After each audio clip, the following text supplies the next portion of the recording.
हमने 900 साल हुकूमत की, हम अगर लाइट नाश्ता भी लेते हैं, कौन सा वाला लाइट नाश्ता भी करते, तो भारत की सरजमीन पर एक भी गैर मुस्लिम न होता।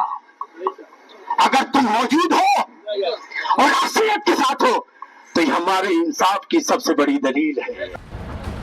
50-50 मंदिरों की जमीन छीनी नहीं गई, बल्कि सैकड़ों मंदिरों को जगह दी गई है।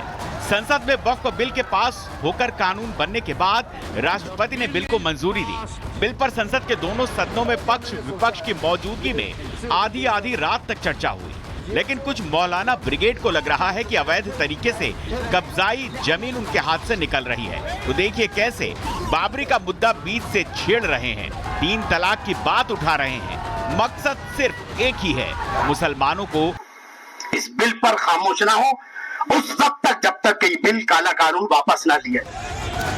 दिल्ली, कोलकाता, मुंबई, लखनऊ और पटना से लेकर हैदराबाद तक इस वक्फ कानून के खिलाफ हिंसक प्रदर्शन शुरू होने लगे हैं और इन प्रदर्शनों के पीछे मुफ्ती शरीफ साबरी जैसे भड़काऊ मौलाना ब्रिगेड का ही हाथ है, जो अमन पसंद मुसलमानों को दंगा फसाद करने के लिए उकसा रहे हैं। कौन से लोग हैं जो कुर्सियों पर बैठे हैं जो हमें काटना चाहते हैं? ये बिल बहाना है, ये बाबरी मस्जिद बहाना है, ये तलाक सलासा बहाना है। इन्हें सिर्फ मुसलमानों को काटना है या भारत से भगाना है।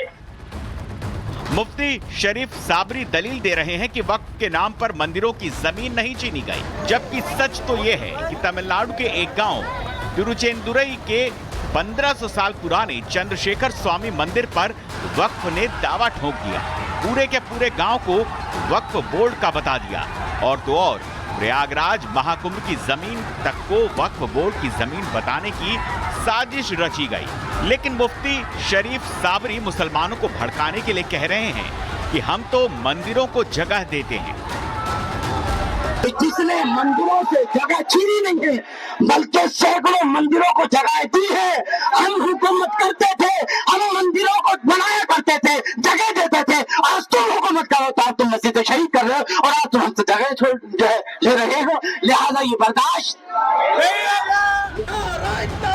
वक्फ बोर्ड को इसलिए बनाया गया था ताकि गरीब मुसलमानों की कुछ मदद हो सके, लेकिन गरीब मुसलमानों को मदद तो कुछ नहीं हुई, ऊपर से वक्फ बोर्ड में बैठे कुछ लोगों ने घोटाले पर घोटाले कर दिए।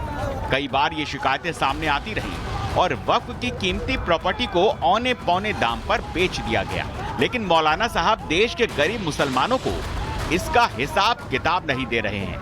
वो कह रहे हैं कि औरंगजेब महान है। अब पता नहीं मुफ्ती साहब को औरंगजेब महान क्यों दिखता है? क्या इसलिए दिखता है कि उसने हिंदुओं पर जमकर अत्याचार किए, या फिर इसलिए दिखता है कि क्रूर औरंगजेब हिंदू धर्म को मिटाकर एक विशेष धर्म की जड़ें पूरे भारत में मजबूत करना चाहता था, या फिर इसलिए कि उसने मथुरा से लेकर काशी और सोमनाथ से लेकर उज्जैन तक के मंदिर तोड़वाए। वही औरंगजेब जिसके नाम से तुम्हें चिढ़ है, मैं कहता हूं तो आप अदालत कायम करो।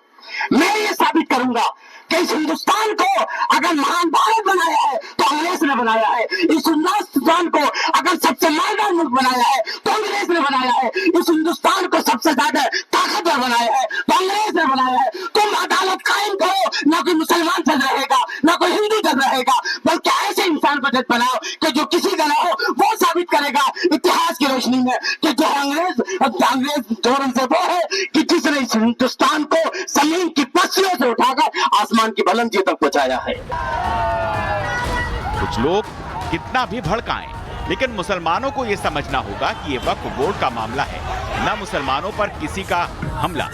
कुछ कट्टरपंथी मौलाना वक्फ कानून को मुसलमानों की आस्था से जोड़ना चाहते हैं। उनका मकसद है कि मुसलमान सड़कों पर उतरे, देश में तनाव पैदा हो और इन्हें इसका सियासी फायदा मिले।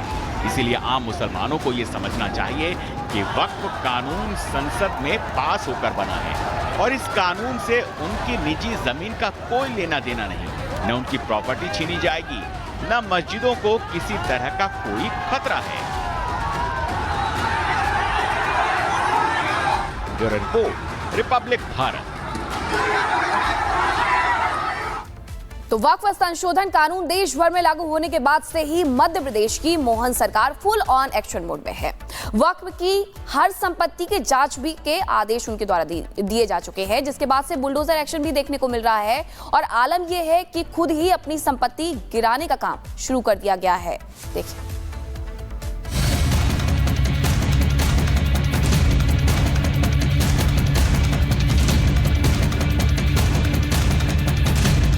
वक्फ कानून पूरे देश में लागू हो चुका है, जिसके बाद मध्य प्रदेश की मोहन सरकार फुल ऑन एक्शन मोड में है।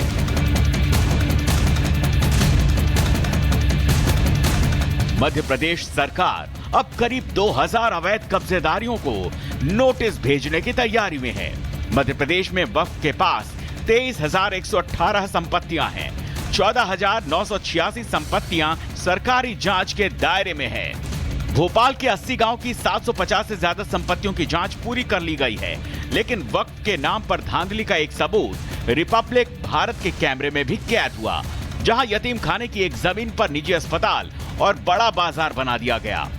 ये देखिए मध्य प्रदेश वक्फ बोर्ड का दफ्तर है, मुख्य द्वार आप ये देख रहे हैं और वक्फ बोर्ड के इसी कैंपस में वक्फ की ही जमीन पर अवैध कब्जा है। अब आप देखिए ये जो जमीन है वक्फ बोर्ड का जो दफ्तर है, इसके बगल का ये जो पूरा इलाका है, ये 2005 में वक्फ बोर्ड ने यतीम खाने के लिए दिया था। पीछे मैदान है और यतीम खाना यहाँ पर संचालित होना था, लेकिन यहाँ जिन शख्स को ये जगह दी गई थी, शाहिद अलीम, उन्होंने इस यतीम खाने की जगह पर एक प्राइवेट हॉस्पिटल जो है जीवन रेखा हॉस्पिटल, उसको किराए पर यह जगह दे दी, जहां पर कि यह हॉस्पिटल संचालित हो रहा है। अवैध कब्जेदारों की लिस्ट में हैरान करने वाले नाम हैं, जो कांग्रेस पार्टी से जुड़े हुए हैं। वक्फ के चेयरमैन कह रहे हैं 90% जमीनों पर अवैध कब्जा है।